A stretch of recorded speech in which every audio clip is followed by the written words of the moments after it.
cheese and bread. And I was there's like, you know, Korean moms, my mom put like mayo, she put like all this stuff, like pickles. 상추도 넣고 막 하는데. And then make it like nice and juicy, like sauce in there, but then like these people, they like, there's not even condiments. Like slice of cheese, ham, and bread. I was like, why? It's not even toasted. It's so dry. And apple and chips. Yeah. They don't even put condiments. Like I'd rather bring kimbap or bulgogi, but then I know it's gonna stink up the cafeteria, so I'm like, I have to say to mom, like, Mom, can you make me like something else? Oh my gosh. So I never had like a yearning to bring Korean food per se during like school lunches. But when I have, when it's like bap, bulgogi, never kimchi, but like never kimchi. Never kimchi. Whether it's size, you know, it does smell, or it smells unique. You can't smell a ham sandwich through a lunchbox. And then if my friends were to make comments, it's like, oh, like what is that? Like, ew, what is that? Like, what's that smell? It's like, rather than me taking offense to that, it wasn't like, oh, like I need to hide, I need to, you know, mask this. It was like, you know, you can try it.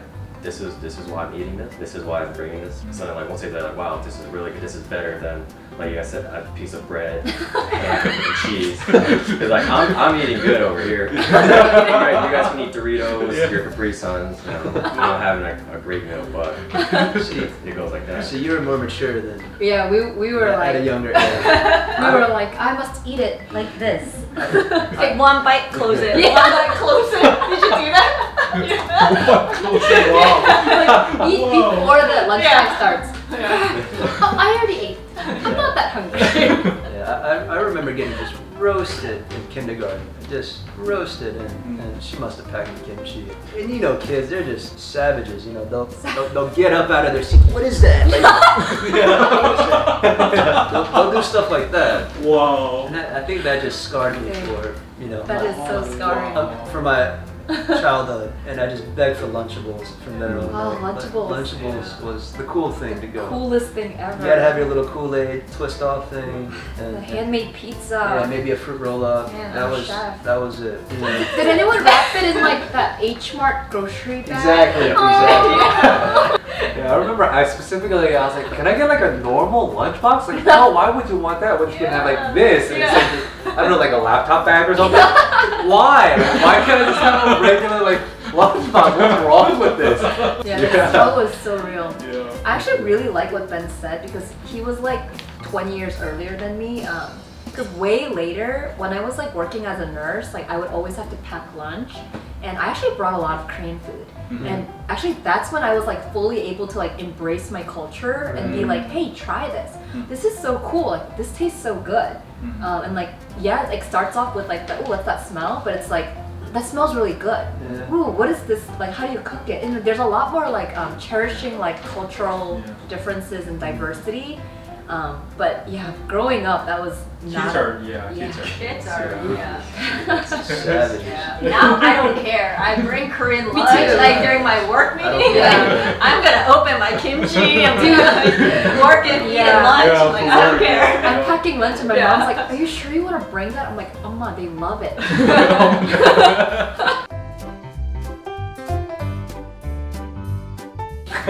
You're excited about this. You seem a little... It's so easy. Anybody, it doesn't really require an acquired taste to eat out of meat. Yeah. It's good across, you know, as long as you're able to eat meat. And then it grills right in front of you. It's just so the experience of it. When I'm taking my non-Korean friends, they love just the experience of like all the little plates, the panchan, and how it's all like very service oriented. It's very different for them, but it's very easy for them because barbecue is so universal. What I would recommend is, I mean, fried chicken is almost universal, but specifically Korean fried chicken. Yes. Double fried. Spicy sauce with a little bit of radish to cool down your mouth, to clean your palate. I think that is, to me, that's the best fried chicken I've ever had. I've had it in Korea, I've had it here. I mean, American fried chicken's good, but I don't think with the sauce, nothing. And double fried, it's just a different level. Different level for sure. I feel like Korean, the soup game is strong in Korea. Yeah. Like, so like, man, it's not like chicken noodle soup. It's like, it was like flavorful soups. Samgyetang. So samgyetang, I was thinking even like galbitang, like it's like pretty like safe. Yeah. But it's like very different. You know what they don't have a lot here in America that it's really good is jimdap. I haven't seen a lot of restaurants in America. See, what's jimdap? Never had it.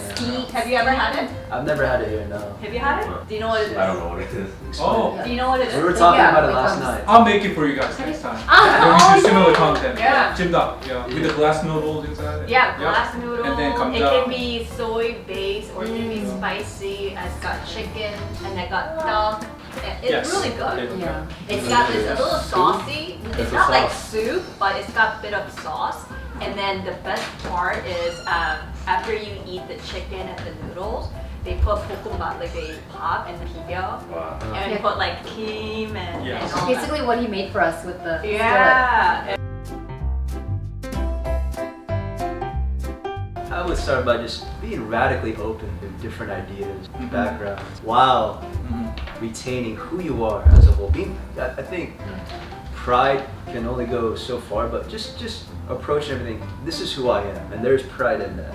Because it's thousands of years of history and people that have gone through so much. And the fact that we as a Korean people have come so far in just 30, 40 years, there's a lot to be proud of, I think. But be radically open and try to befriend people who don't look like you or talk like you. It'll open your world into so many different things, give you so many different types of opportunities to experience. I think without that, I mean, you're taking away the essence of what's the beauty of America, instead of just being here just to make more money or just to, have a certain lifestyle. But, all we have is the memories and how we interacted with people that were not like us sometimes. That's going to play a big role, not only for your own individual life, but for society. So I think that's very, be open, be really open. Going off of that, I think just like don't be offended. Yeah. Like most of the time, I think like any kind of racism is just like they just don't know. It's They like, just don't know. Yeah. They're ignorant. They're Yeah, they think this is normal and you're not normal, and so they question you. Yeah. It's not like a malicious kind of thing. Most days they just don't know, and like it's a great way to like open a conversation of like, oh, this is what I believe, and this is why I am. Good point. So just be unguarded. That's what I would recommend. I think there's a lot of people where they come all the way here and for what? To like stick to like only Korean things and only Korean people and like never go outside that bubble. And I'm like, but you're here. You came all the way here. Like there's like so much that you're missing out on. Yeah, like Korea's a very small country and like America's very like big, just like geographically. Make use of that and like grow and like experience and learn. Yeah, all the while like retaining your identity and culture, because it's not about like abandonment. Right, exactly. And it's not about like assimilation, it's about like broadening your scope. I think going back to what Ha-eun said, about expectations. When I meet Korea from Korea, there's such a high expectation of, when they go to a place like she was saying, it's being served in a certain way, being talked to in a certain way. If you want to co-assimilate, make this experience the best as possible. Right. Do little things like look everybody in the eye when you say thank you. Truly have just love towards an individual that may or may not have that same for you. That will go the distance in any, whether it's professional, but yeah, just little things like holding the door open for somebody.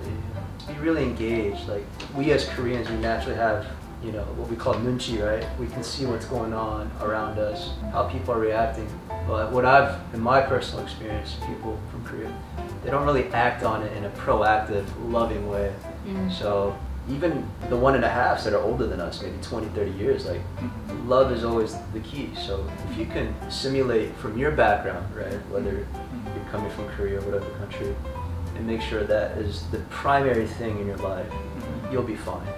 You'll always be fine. But using what we have, right, high nunchi, use it to help bring people up.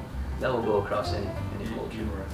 Because we were mentioning a lot throughout today that like growing up, it was different when we were growing up. There wasn't as much as like cultural awareness or even like a desire to acknowledge like diversity, but these days like it's very different, especially in the more developed areas of America. It's so much more accepting, there's so much more interest.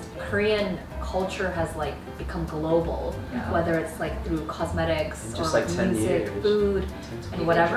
So like make use of that, like cherish that, because there's like generations even before us that have had to go through so much. Like we actually got so little of that, and still it was hard. In a diversity standpoint, it's only gonna get better. And so like cherish that and like don't take it for granted. One story in particular, so a week before I went to Korea for a month, I was in Hawaii. So like, it's like super free, you know, shirts off, feet everywhere, you're on the beach, whatever. And like Korea, like if you go to the beach, you go to a water park, everyone has shirts on. They're very conservative still. No skin. There was this one time I was playing basketball with my little cousin, and then it was like 100 degrees. I took my shirt off, and he was like, "No, you're gonna get arrested." Why? That's illegal. Yeah. He's like, no. Put your shirt back on. I was like, if you jog without your shirt off, like which they do here all the time, men they have their shirtless and they so run. I thought it was normal. I was like, all right. He's like, no, you can't do that. I was like, oh, okay. So. You know, I was feeling, just that, not censorship, but, a little more conservative within the society still. Yeah, for sure. I understand they're like, still breaking out of that, but that was kind of a shock to me of the consequence or people looking down at that, because it's, I guess, something is like, I'm trying to cool myself down. You just have to bear with your uncomfort. Yeah. So I think it's very different now, but when I went, American people were like, kind of like cool, or like, back then. Oh, you can speak English really well, so like say some like English words. I was like, there's a fascination. You're like, free drinks or like stuff like I that. don't think it's so slurred. Oh, pata, right? World. Word. Yeah, there was a fascination. That was way before though. It's no longer like that. Now there's a slight animosity. I sense it. Wow. It's also where you go in Korea, right? If you go to Itaewon, you're fine, right? Everybody speaks English there. When I was in Itaewon, I was having a blast, because you had Koreans who maybe had studied abroad and came back to work. They're hanging out there just to keep their English up, and they obviously knew, because I have terrible Koreans. Hey, come on, but there was this kind of camaraderie, like, you're one of us, like, here, have a drink, you're cool. Whereas here, where I grew up, there was nothing like that, right? They're not just, hey, unless you really knew them. Like, just Korean culture in general, it's very, there's one way to do something. There's one way to look this way, there's one way to think. Everyone is kind of like on the same boat about everything, and if you're not, you just don't talk about it. Or like, it's not like as accepted. And actually, like, because like that one way is so prominent, everyone desires to assimilate to that like one way, whether it's in fashion or like schooling, like reputation, whatever. And yeah, in that way, like even as I'm like talking to people, I stick out like a sore thumb, because I'm too different. According to their standards. Exactly. Oh, about this topic, I don't think that way. Or about this shirt, I'm like, I don't like that. Or like, it's these things. And back then, I felt I'm more on the slimmer side, but I felt not slim, because everybody else was like really slim and almost skinny. I want to say. But then whenever I would go back, maybe a couple years later, back to Korea, I'm like, oh, okay, the trend is not that you need to be skinny. It's about having more of a sports, like an athletic body, because everybody seems to be like trying to, like, nobody's that skinny anymore, but it's like athletic body. And then I would come back the following year, it would be a different trend with the body. So I'm like, the trend with so your body. important. And I feel so out of it, like, okay, which trend is it this year? Let me prepare. It's so important. The entire like country will be on board with the trend. How? Why? Drama. Like one drama does really well. In that drama, the main character wears like this headband. You see that headband everywhere. I'm like, what? Right. The uniqueness now. What I was afraid of before, I was like, oh, like I'm actually kind of like a little bit different than So I enjoy that when I go to like, especially in like Southern Virginia. Like I'm like the only Korean guy. Like yay, like I'm here, like me and all, me being different from you. And, like, I kind of I enjoy that. You're like celebrated. There's also uniqueness to like Korean Americans. You know, like this 1.5 generation of like both cultures, and that in itself is a culture. So there's a camaraderie there, and there's a culture there.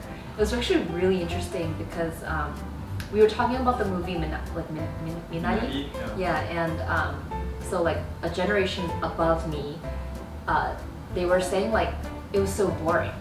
I'm like, why? It's like so relatable. But for them it was like quote unquote boring because that's just their life. They know nothing else.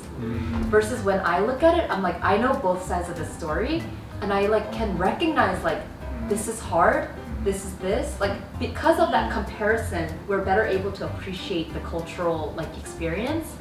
And so I thought that was like really fascinating. Yeah.